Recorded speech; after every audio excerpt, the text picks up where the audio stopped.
পুরুলিয়ার ঝালদায় পুজো অনুদানে আপত্তি না, এবার টাটুয়াড়া মা শ্মশান কালী মন্দির সমিতি। গত 2 বছর ধরে রাজ্য সরকারের অনুদান পেয়ে আসছে এই পুজো কমিটি। আরজিকর কাণ্ডের প্রতিবাদে এবছর অনুদান প্রত্যাখ্যানের সিদ্ধান্ত নিয়েছে এই পুজো কমিটি। দিনে 2 বার ব্যবহার করো স্টপেজ ক্রিম আর নিজেকে রাখো evergreen Keya Seth aromatherapy stop age cream আর খুঁজে পাও নতুন আমিকে। গত সপ্তাহে কমিটির তরফে চিঠি দেওয়া হয়েছে জেলা শাসককে। ফেরত দেওয়া চেক যথাস্থানে পৌঁছলো কিনা জানতে প্রয়োজনে আরটিআই এর পথে যেতে পারে পুজো কমিটি।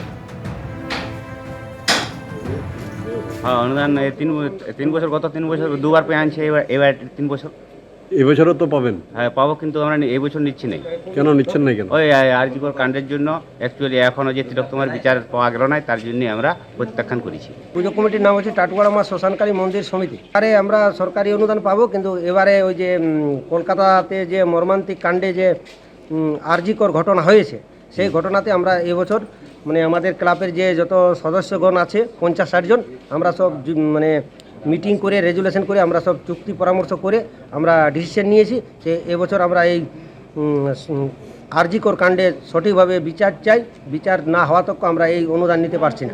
18 মাস পর ফিরলেন অনুব্রত মণ্ডল। আজ ভোর 5:20 কলকাতা বিমানবন্দরে এসে পৌঁছলেন তিনি। বাইরে জড়ো হয়েছিলেন অনুগামীরা।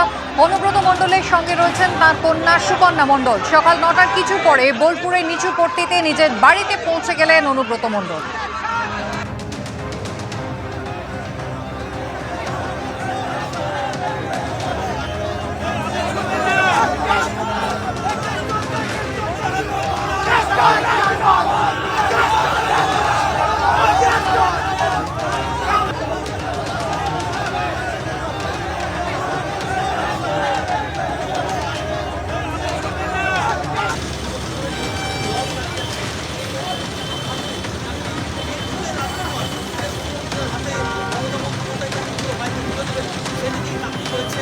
মমতা ব্যানার্জি আসছে, শারদীয়ার শুভেচ্ছা।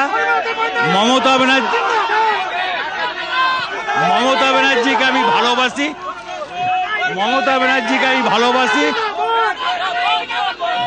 দিদি যেমন আমাকে ভালোবাসে, মমতা ব্যানার্জিকে গোটা ওয়েস্ট বেঙ্গলের মানুষ ভালোবাসে, অল ইন্ডিয়ার মানুষ মমতা ব্যানার্জিকে ভালোবাসে। দেখি শরীর পায়ের অবস্থা খুব খারাপ, দরকার হলে দিদির সঙ্গে দেখা। আমাদের প্রতিনিধি অর্ণব মুখোপাধ্যায় সরাসরি রয়েছেন আমাদের সঙ্গে। অর্ণব, সকাল থেকে প্রচুর মানুষজন ভিড় জমিয়েছিলেন অনুব্রত মণ্ডলের বাড়িতে। এখন কারা কারা রয়েছেন এবং আজ যে প্রশাসনিক বৈঠক রয়েছে মুখ্যমন্ত্রীর, অনুব্রত মণ্ডল কি যাবেন?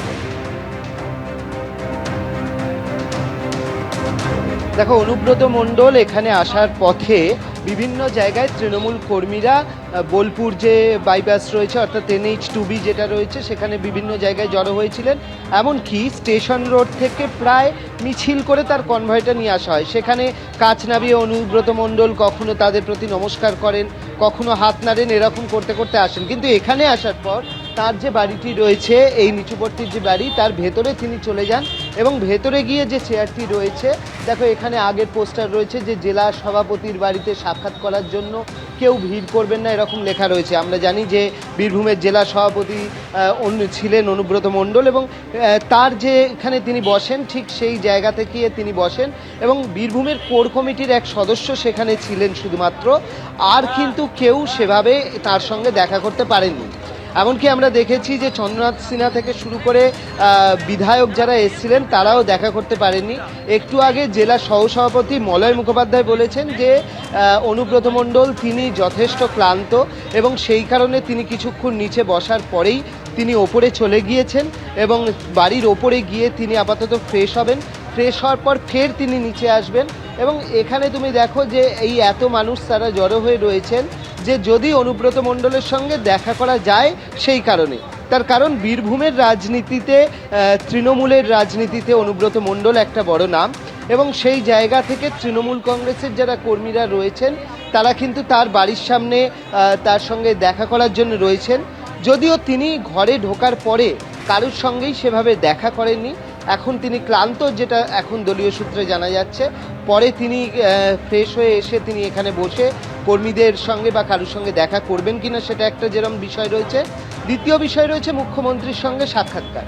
মুখ্যমন্ত্রীর যে কর্মসূচি রয়েছে, লাভপুরে তার যাওয়ার জায়গা রয়েছে, যাবেন, তিনি বন্যা পরিস্থিতি দেখবেন, তিনি কঙ্কালীতলা যাবেন, এছাড়া হচ্ছে গীতাঞ্জলিতে তিনি একটি প্রশাসনিক বৈঠকও করবেন।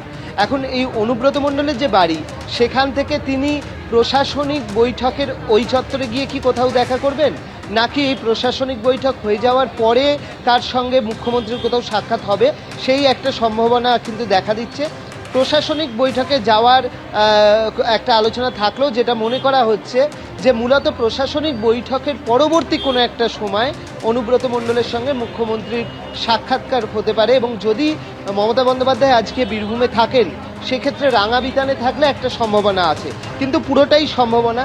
ইতিমধ্যে তোমাকে দেখাবো যে এখানে পুলিশের প্রচুর ফোর্স দেওয়া হয়েছে। দেখো, পুলিশের উচ্চপদস্থ কর্তারা কিছুক্ষণ আগেই তারা এসছেন, এবং তারা এসে এই মুহূর্তে অনুব্রত মণ্ডলের বাড়ির যে তলায়, সেখানে প্রচুর পুলিশ এই কিছুক্ষণ আগে দেওয়া হয়েছে।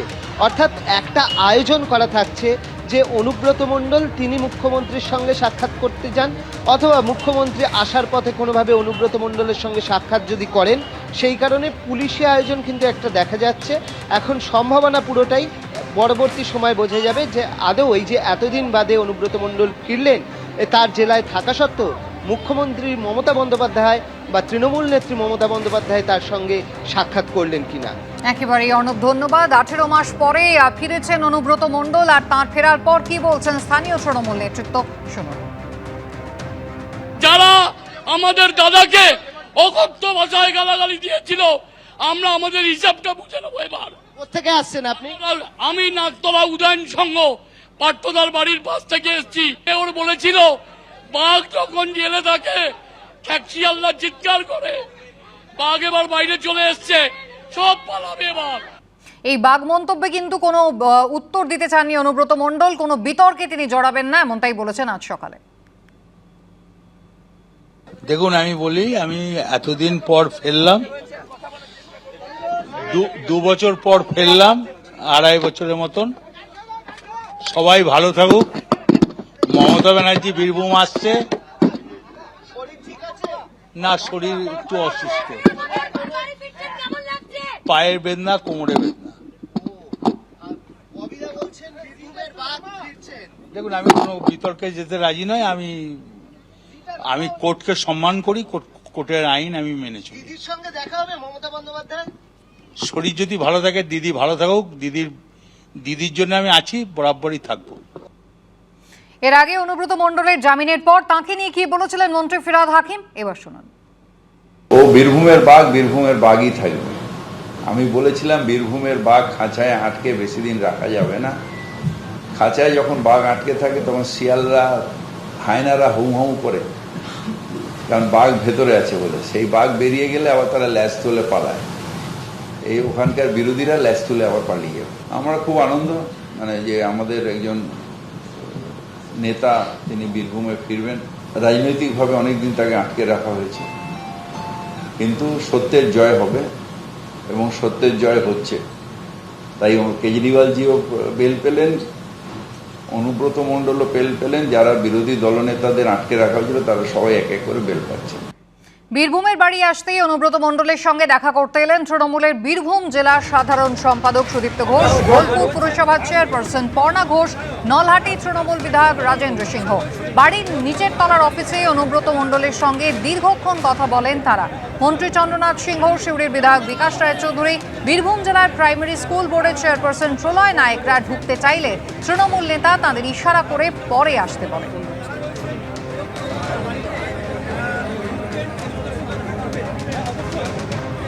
সিদ্ধান্ত ছিল কিনা বলতে পারবো না, ওরা অনেক বড় মাপের নেতা।